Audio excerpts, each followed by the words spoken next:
एक उस लेवल का तांत्रिक बनने के लिए साधनाएं भी हैं, वो उस लेवल की करनी पड़ती है। उसमें बहुत ही ज़्यादा ध्यान देना पड़ता है, बहुत ही ज़्यादा मेहनत की आवश्यकता होती है और अपना जो जितना भी सांसारिक जीवन होता है उसे त्यागना भी पड़ता है। आप अगर तांत्रिक क्षेत्र में ही आगे बढ़ना चाहते हैं तो आपको किसी का सहारा लेने में बहुत बड़ा फायदा मिल सकता है। एक अघोरी होता है जो कि बहुत शक्तिशाली माना जाता है और बहुत शक्तिशाली होता भी है। अघोरी की साधनाएं होती हैं जो शमशानी क्रियाओं पर होती हैं। आपने देखा होगा बहुत बार कहीं की अघोरियों के पास में एक खोपड़ी होती है, जो कपाल होता है वो बहुत विशेष काम का होता है। उनकी जितनी भी वो अघोरी रुए रखता है वो उस खोपड़ी पर रखता है। वो किसी की आत्मा को कैद करना, किसी पिशाच को कैद करना, वो सारी ही उन खोपड़ी पर कैद करके रखता है। और उनका एक जितना वो ऑर्डर होता है ना, जैसे कहता है उतनी उसमें से रुए निकाल के आगे भेजता है।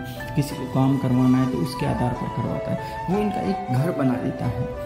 तो आपसे निवेदन है कि आप अगर कोई अच्छे तांत्रिक बनना चाहते हैं, कोई अच्छे उच्च लेवल का तांत्रिक ही केवल बनना चाहते हैं, तो आप किसी अघोरी का साथ ले सकते हैं, किसी विशेष तांत्रिक का साथ ले सकते हैं अगर आप उस लेवल का। वैसे सामान्य तांत्रिक तो आप किसी ऐसे बहुत बड़े शिविर वगैरह भी लोग लगाते हैं, बड़े बड़े शिविर लगाते हैं जहाँ पर लोग आते हैं, वहाँ पर 21,000 51,000 ऐसी फीसें वो रखते हैं और बहुत से लोग देते भी हैं और बहुत से लोगों को उनमें शक्तियाँ भी नहीं मिलती हैं, केवल कुछ अनुभव होते हैं, फिर वो घर चले जाते हैं, फिर वो वापस पैसे वगैरह तो उनके गए। ऐसी समस्याएँ होती है, हमेशा होती है।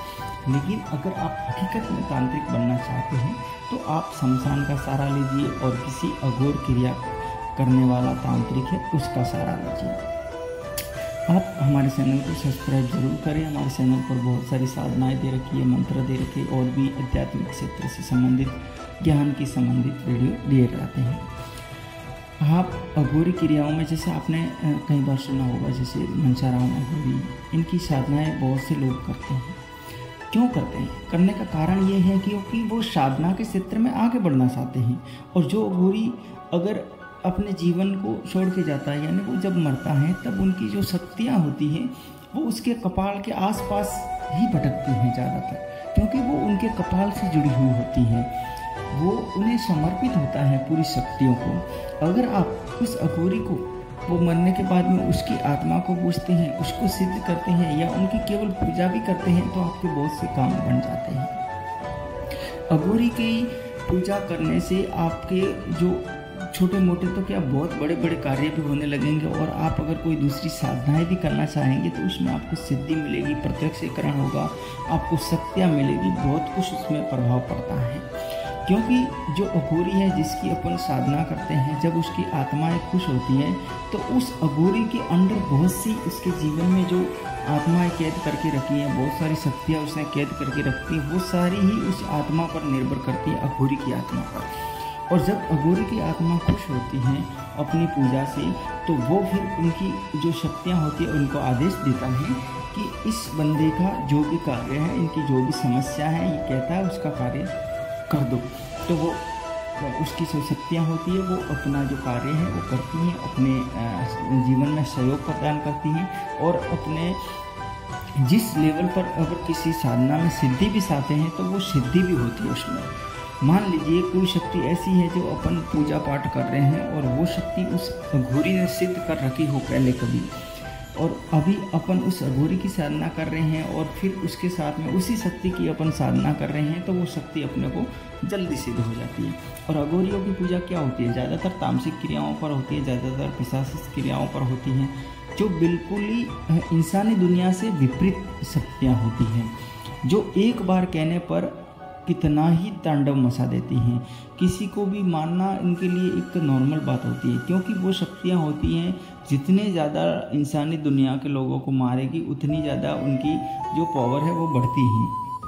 क्योंकि जो भी इंसान मरता है उसकी आत्मा को भी वो खुद कैद करके अपने अंडर में रखते हैं, फिर वो भी पावरफुल होकर उसका सहयोग प्रदान करती हैं। इसलिए अघोरियों की साधना होती है, उसमें ज़्यादातर आत्माओं की शक्तियाँ होती है, ज़्यादातर इंसानी आत्माएं बहुत ज़्यादा उसमें होती हैं, और बहुत बड़ी बड़ी बेतालिक जैसी शक्तियाँ भी होती हैं जो शमशानी क्रियाओं पर कार्य होते हैं। अघोरी चाहता है तो 1 मिनट के अंदर कितना भी कार्य करवा सकता है, कहीं से भी कोई धन लाना है, कितना भी कुछ करना है, किसी को मारना है, लेकिन उसका भी एक लिमिट होता है। वो शक्तियों को मतलब अपने लिमिट के दायरे में रखता है। उसके कुछ वचन होते हैं, क्योंकि उसमें बहुत सारी शक्तियाँ ऐसी होती हैं उनके साथ में, वो उसको गलत कार्य करने से रोकती है। उनके कुछ वचन होता है कि तू बिना फालतू के, अगर कोई अघोरी है या कोई तांत्रिक है, उन शक्तियों को अपने कार्य में काम में लेगा, या विपरीत परिस्थिति के अनुसार अगर कार्य में लेगा, तो फिर वो शक्तियाँ रुष्ट हो जाती हैं। इसलिए उसको भी लिमिट के अंदर रह के उन शक्तियों को करना पड़ता है। आप भी अगर करना चाहते हैं तो अगर आप किसी तांत्रिक का सहारा लें और किसी शमशानी क्रियाओं में लिख की साधना करें, अगर आप एक बार भी शमशान में जाके अगर कोई सिद्धि प्राप्त कर लेंगे तो आपके जीवन में बहुत कुछ परिवर्तन होगा।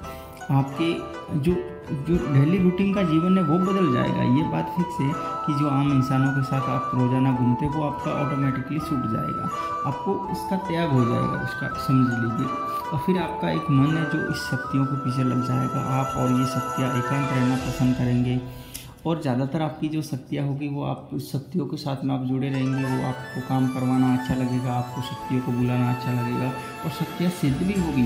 एक बार करने पर किसी का भी काम भी हो जाएगा। फिर आजकल बहुत से लोग होते हैं जो ऐसी शक्तियों को सिद्ध करके अपने कार्य करवाते हैं और तांत्रिक क्रियाओं में आगे बढ़ते हैं। बस यही है उनका विशेष जो आजकल चलता है। और आजकल तो बहुत से लोगों ने इस लेवल पर धंधा भी खोल रखा है, जिनमें से लगता नहीं कि मतलब 50% तो होते होंगे ठीक, 50% नहीं भी होते हैं। कोई आता है, कोई जाता है, कोई 10 बार चक्कर लगाता है फिर भी ठीक नहीं होता है, किसी के 1 बार चक्कर लगाने से भी ठीक हो जाता है। तो ये कुछ शक्तियों का प्रभाव होता है। किसी की कोई बड़ी समस्या होती है तो वो ठीक नहीं होती है, किसी की छोटी मोटी होती है तो वो ठीक हो जाती है, इसलिए वो एक प्रसिद्धि हो जाती है। तो आज के वीडियो में इतना ही। अगर आप कोई साधना करना चाहते हैं तो तांत्रिक क्रियाओं की साधना अघोरी की देखरेख में करें, अच्छा रहेगा।